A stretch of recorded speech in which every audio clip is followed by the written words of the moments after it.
வாழ்க்கையில சில விஷயங்கள் இருக்கு. அது எவ்வளவு காலமானாலும் மாறவே மாறாது. அதுவும் கதைகள் மூலமா கேட்கும்போது அது நம்ம மனசுல ஆழமா பதிஞ்சிடும் இல்லையா? இன்னைக்கு அப்படிப்பட்ட ஒரு ஆழமான விஷயத்த ஒரு சின்ன ஆனா ரொம்ப அர்த்தமுள்ள கதை மூலமா பார்க்க போறோம். முதல்ல இந்த வரிகளை ஒரு தடவை பாருங்க. இத படிக்கும் போதே ஒரு அமைதி கிடைக்கிற மாதிரி இருக்குல்ல. சரி, இதுக்குள்ள என்ன ஒரு பெரிய அர்த்தம் ஒளிங்கிருக்குன்னு இப்ப பார்க்கலாம். சிம்பிளா சொல்லணும்னா, எவ்ளோ கஷ்டம் வந்தாலும் நேர்மையா இருக்கிற ஒருத்தரை இந்த உலகம் ஒருபோதும் கைவிடாது. இது வெறும் வார்த்தை இல்லைங்க, இது ஒரு பெரிய நம்பிக்கை, ஒரு வாக்குறுதி மாதிரி. சரி, இது நிஜ வாழ்க்கையில எப்படி இருக்கும்? வாங்க ஒரு கதைக்குள்ள போய் பார்க்கலாம். நம்ம கதை ஒரு சின்ன ஊர்ல நடக்குது. அங்க ஒரு மளிகை கடை. ஆனா அந்த கடைக்கு அது ரொம்பவே ஒரு கஷ்டமான நேரம். அந்த கடையோட ஓனர் பேரு அன்பு. பேரை போல ரொம்ப அன்பான மனுஷன். அவருக்கு வியாபாரத்துல வர லாப நஷ்டத்தை விட நேர்மையா இருக்கிறது தான் முக்கியம். அவர்கிட்ட போனா ஏமாத்த மாட்டாருன்னு அந்த ஊர்ல எல்லாருக்கும் தெரியும். ஆனா சொல்லுவாங்களே, நல்லவங்களுக்கு தான் சோதனைகள் அதிகம் வரும்னு. அந்த மாதிரி அன்போட வியாபாரம் கொஞ்சம் கொஞ்சமா டல்லாக ஆரம்பிச்சது. கடையில ஷெல்ஃப் எல்லாம் காலியாகிடுச்சு.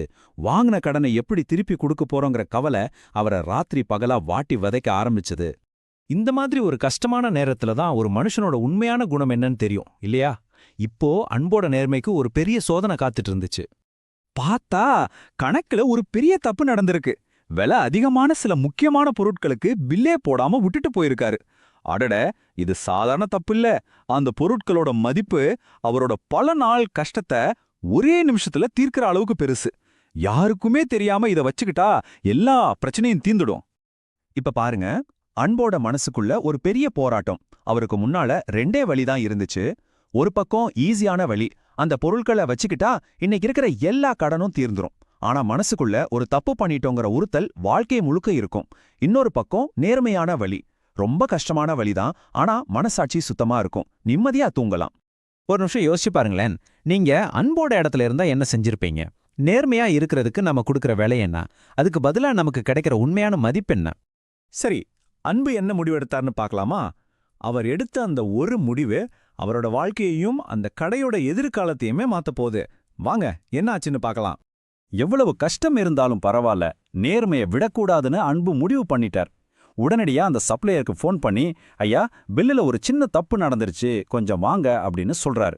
ஏன்னா அவருக்கு நல்லா தெரியும், பணத்தை விட மன நிம்மதி தான் உலகத்திலேயே பெரிய சொத்துன்னு. இப்ப பாருங்க, நாம முதல்ல பார்த்த அந்த வரி நிஜமாகிறத. அன்போட நேர்மைய பார்த்து அந்த சப்ளையர் அப்படியே அசந்து போயிட்டார்.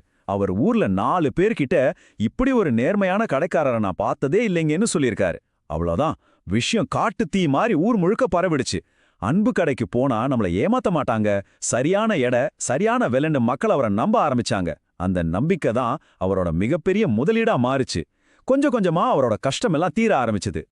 இந்த சின்ன கதை நமக்கு எல்லாருக்கும் ஒரு ரொம்ப முக்கியமான விஷயத்த சொல்லிக் கொடுக்குது. அது என்னன்னு பார்க்கலாமா? அப்போ இதிலிருந்து நம்ம கத்துக்க வேண்டியது என்ன? பணம், காசு, சொத்து இதெல்லாம் இன்னைக்கு இருக்கும், நாளைக்கு போகும். ஆனா ரொம்ப கஷ்டமான நேரத்துல கூட நாம நேர்மையா இருந்து சம்பாதிக்கிற அந்த நல்ல பேரும் மரியாதையும் இருக்கே, அது நம்ம கூடவே கடைசி வரையும் வரும். அதுதான் யாராலையும் நம்ம கிட்ட இருந்து திருட முடியாத, நாம எப்பவுமே இழக்க முடியாத உண்மையான செல்வம். இப்போ இந்த கேள்வி உங்களுக்கு தான்.